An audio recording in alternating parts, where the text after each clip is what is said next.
por que é que, quando você está sentado, distraído no seu carro parado e o carro ao lado começa a andar, você nunca sabe se é o seu ou o outro e você mete assustado o pé no freio. Já aconteceu com você?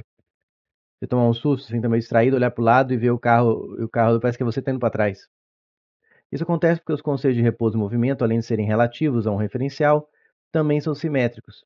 Vamos supor, por exemplo, se você anda em relação, alguém anda em relação a você, a sensação é que você está andando em relação a ele. Vamos supor, por exemplo, o automóvel dirigindo frontalmente a um muro e que seu velocímetro esteja marcando 120 km por hora. Tomando o muro como referencial, é o automóvel que se move a 120. Se estiver no muro, você vai ver o automóvel chegando. Porém, se tomarmos o automóvel como referencial, o muro é que se moverá em encontro a ele. Se você pensar só no móvel, não pensar no chão, olhar só para o carro em si, você vai ver o quê? O muro chegando perto de você, a 120 km por hora. Muitas vezes as pessoas estranham isso porque estão habituadas a usar sempre o solo como referencial. Só por isso você fala assim, não, mas o muro está preso em relação ao solo. Porém, quando se distraem, se você se distrair, né, esquecer um pouco de ficar distraído, passam a aceitar com maior naturalidade o caráter relativo e simétrico dos conceitos de movimento e repouso. Voltemos à questão proposta. Em relação ao solo, meu carro está em repouso. Se o carro do lado de meu carro está se movimentando em relação ao solo, ele também está se movimentando em relação ao meu carro, porque eu estou parado, então ele está se movendo em relação a mim. Assim, por simetria, meu carro também se move em relação a ele. Mesmo estando parado em relação ao chão, estou movendo em relação a outro carro.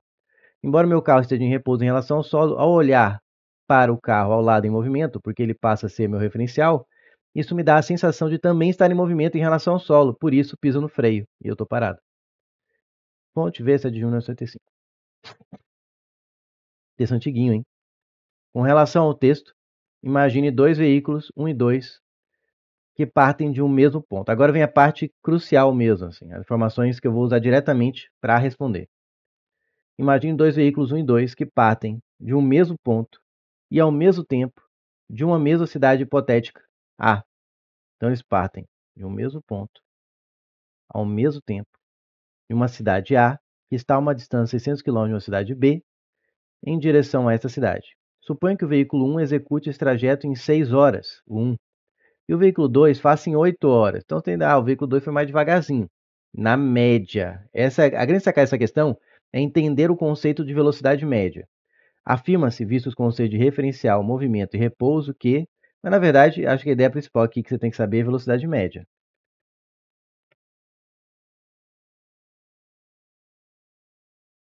A velocidade média é dada pelo deslocamento, é a razão, o deslocamento e o tempo, ou distância percorrida pelo tempo, dependendo de como você estiver analisando. Tá certo? A distância percorrida é ΔS por ΔT. Então, o tempo, se você isolar o tempo aqui, o tempo, duração daquela viagem, nada mais é que o ΔS dividido pela velocidade média. Não é a velocidade que você teve em cada instante, mas sim a média da velocidade. Se você foi metade do caminho a 0, outra metade a 200 por hora, sua média é 100, não é nem 0 nem 200. Foi metade do tempo, digamos assim, ou metade do percurso. Né? Porque se eu pegar, deixa eu ver se eu falei besteira. Se eu pegar a primeira metade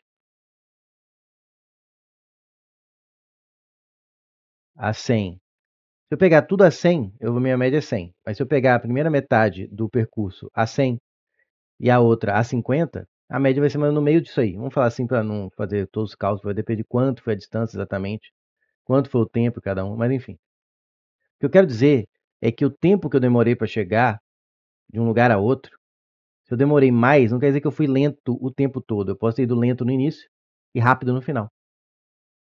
E mesmo assim demorei mais que alguém que foi rápido o tempo todo, por exemplo. Ou que foi rápido no início e lento no final. Depende de quanto foi a quantidade, qual foi o tempo que eu fiquei lento, qual foi o tempo que eu fiquei rápido.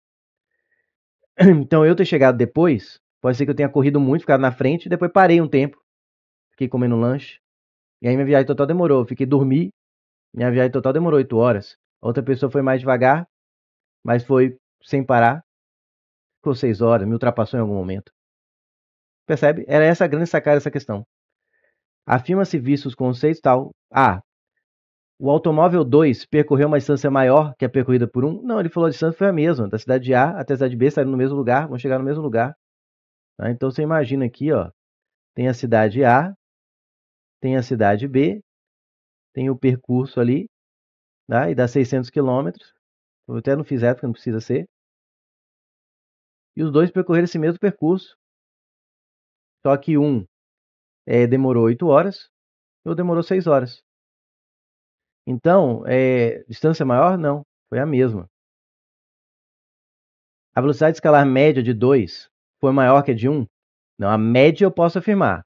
Na média, como a distância foi a mesma, tem quem demorou maior tempo, teve a menor velocidade média. Então, a velocidade escalar média de 2, o 2 demorou 8 horas, foi o maior tempo. Então, ela é menor. Como quem tem maior tempo, para um mesmo ΔS, foi o caso aí, 600 km, quem tem o maior tempo tem a menor velocidade média.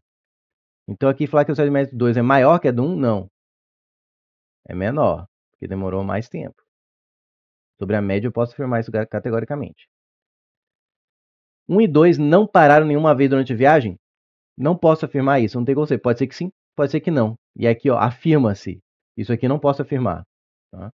Pode ter parado, um ter parado menos, ter parado mais. Isso não interfere. Interfere no tempo total. Tá? Mas depende de quanto cada um parou, né? Pode ter parado ou não. Um esteve sempre à frente de 2, só porque ele chegou mais rápido, sempre ter à frente? Não. Eu podia ter o 2 super rápido, chegou aqui e parou para dormir. Dormir. Enquanto um foi de boa, passou o 2 e chegou, e o 2 foi depois, por exemplo. Então não posso falar que o 1 sempre esteve na frente do 2 só porque chegou antes. Ele pode ter ficado atrás no início e depois ultrapassou, só sei que o tempo foi menor. É possível que em algum momento 2 tenha sido mais veloz que 1? Pode, tá? Porque a velocidade média não diz quanto ele foi em cada instante, só diz uma média. Eu posso ir muito rápido no início e super devagar no final, e aí minha média ficou menor do que a do 1, por exemplo, né? Ter demorado mais tempo. Então é possível que em algum momento 2, mesmo tendo demorado mais, ele pode ter sido da frente. É possível que, eu posso afirmar sim. Eu posso afirmar que é possível. Não posso afirmar que com certeza, mas é possível que eu possa afirmar. Então por isso o gabarito é de elefante.